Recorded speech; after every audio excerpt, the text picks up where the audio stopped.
The state of USPS. So I put in my 2-week notice at the post office. Been working there for 3 months. The work wasn't too hard. I picked up on it within 2 weeks, which the management called excellent. I liked the job. I liked delivering mail and giving kids letters they can run back to their parents. Pay is good for this area. Benefits are phenomenal. So what gives? Well, the pay periods are 2 weeks. And the company schedules me for 13 days per pay period. And when I finish my route, or sometimes even before, I get the privilege to deliver other routes. Because we are understaffed and no one is there to cover them. So every day is a 10 to 14 hour day. I have seen my fiancé a grand total of 2 hours this month. I've seen my parents for a hot 15 minutes. When I first started, I was asked by coworkers if I had kids. When I said no, they said, "Oh, so you can just rack up the hours and get fat paychecks." I don't care. I don't need kids to have personal, important connections that I sorely miss when I am spending over 2/3 of my life at the post office. Everyone tells me it's a great opportunity. With all these vacancies, I can go career within a year. I don't care. I miss my family. It really does feel like we are back in the coal mines. Clock in for 16 hours. Work to death. Give the check to the wife. Sleep and start over until black lung takes me. Not going to do that. Now I have people telling me that I'm stupid for not having another job lined up. That I'm taking a big risk because I won't have health insurance if I don't have a job. I don't care. What good is racking up hours for fat checks if you don't have time or energy to enjoy it? This job is rough as hell. America should fix the service as quickly as possible. The country made a big move canceling the insane pension pre-funding with the Postal Reform Act. But now management should be pressed to immediately make this a better place to work so that all postal workers from plant to offices to transportation to carriers all get a work-life balance. Increase pay. Raise wages so a 40-hour week is livable. Now the only way to get by on a postal salary is by working long, exhausting overtime. Postal workers deserve a life. Fix the post office now. You're not stupid at all, Op. I think you've made the right decision. The time we have is precious. Clearly the time has come for my properly fund the USPS movement. Time is the ultimate wealth. This reminds me of a story I was told. I'm unsure if it was really true, but I like to think the simplicity behind it is true. A wealthy man traveled to the islands and spent time at the beach. He watched a young man who daily would fish, bringing lots of fish to sell. The wealthy man approached the fisherman and asked him about his day and the money he made. The fisherman was a content man, happy to share his info. He got up at dawn and set out on his boat where he cast his nets and then would be back by mid-morning to sell his catch. Then he would take his money and repeat the next day. The wealthy man asked him why he didn't try to buy another boat to catch more fish. Then over time, after putting in the effort, he would have a fleet of boats and workers fishing for him and he wouldn't have to fish anymore. The fisherman asked him what the benefit was him to put so much effort into gaining such wealth and ownership, and the wealthy man said, "So you can do what you want, enjoy and be with your family all the time." The fisherman smiled and said, "I like to fish. And I already live at the beach." He smiled, happy with his life, and walked away from the wealthy man. I think the problem stems from the belief that wealth equals success. But success is different for everyone. Literally ruined my marriage working too much. Was never home. Worked 90 to 100 hours per week for 2 years.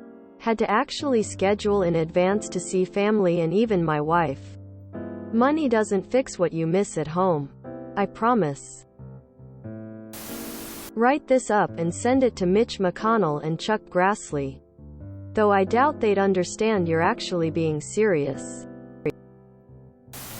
Smart to get out now before your health deteriorates and all of those fat checks become fat. Hospital bills. If you unluckily survive. The one I worked at 3 years ago was doing this.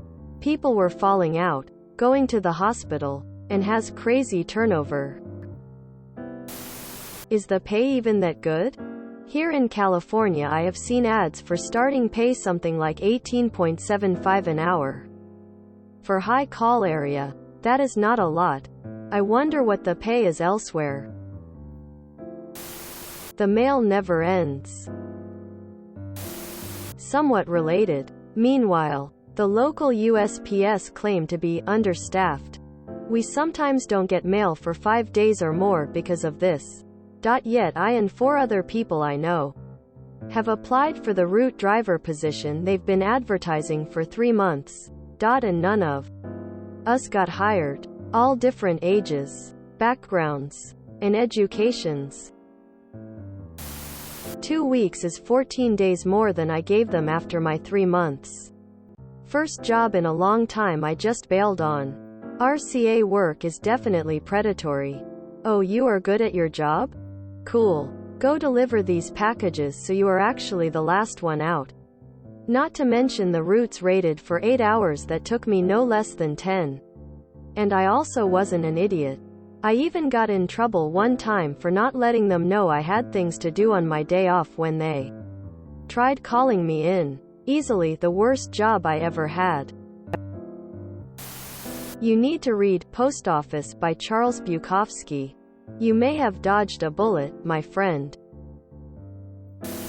Whatever happened to getting rid of corrupt Postmaster General Louis DeJoy? I worked at USPS as a TAE for 3 years. I thought that I was going to love it because I love walking and being outside. Which was always the good part of the job. I actually didn't mind being a TAE because I got the same pay as the PTFs and still got to be in the union. I worked 6 days a week every week for 3 years. I did a different route plus half or more of another every single day. I got assigned one route for quite a few months and was bored out of my mind. They wanted me to take a management position and tried to convince me it was the quickest way to a career position, but I had no interest in supervising largely disgruntled people who had been doing their jobs decades longer than me. A guy who got hired when I did took them up on the management position and was absolutely miserable. I quit when the next union contract was negotiated that made TAE's PTFs at a pay reduction of $5 per hour. I got to where I really hated that job. When I was attacked by a dog and hired an attorney to sue the dog's owner. USPS tried to take my settlement money even though I only missed a few hours of work. I only sued because it was the second time the dog had attacked me. It had attacked other carriers as well. And they all encouraged me to sue. I ended up getting a couple thousand from the homeowner's insurance after the attorney took his cut. And USPS tried to take it, said that it was within their legal right and pointed to some law as justification. My union steward told me to make them sue me for it, but they never did, just sent some threatening letters. Even though I worked through my contract and quit with 1 month's notice. Was really good at my job. Busted my ass. Was asked to be a manager by the boss and to run for union steward by my coworkers. My HR file has not recommended for rehire in it. When I quit, everybody in that joint got spiteful like I was getting out of prison before them, and my boss was especially pissed. Fucking petty assholes. Good for you. I did the same. Working for the USPS is insane. They can't keep new employees and a large percentage of their workforce will be retiring within 5 to 10 years. How are you ever supposed to get kids if you can't spend more than 10 waking minutes with your partner at a time? And if you're single, if you never have the time to date, How is working 10 plus hours a day legal for a delivery driver? You have made the right call. Good for you. But I'm curious. What's to stop you from just stopping when your 8 hours is up? Or finish your one route and then just say, no, thank you, when they try to give you the next? Unless USPS gets some kind of specific exemption. The law is pretty clear that anything over an 8-hour day is voluntary and you can't be punished for refusing overtime. If you enjoyed this video, please check out our playlists full of similar content. Epicaricast is like doom scrolling for your ears. Please like, share, and subscribe.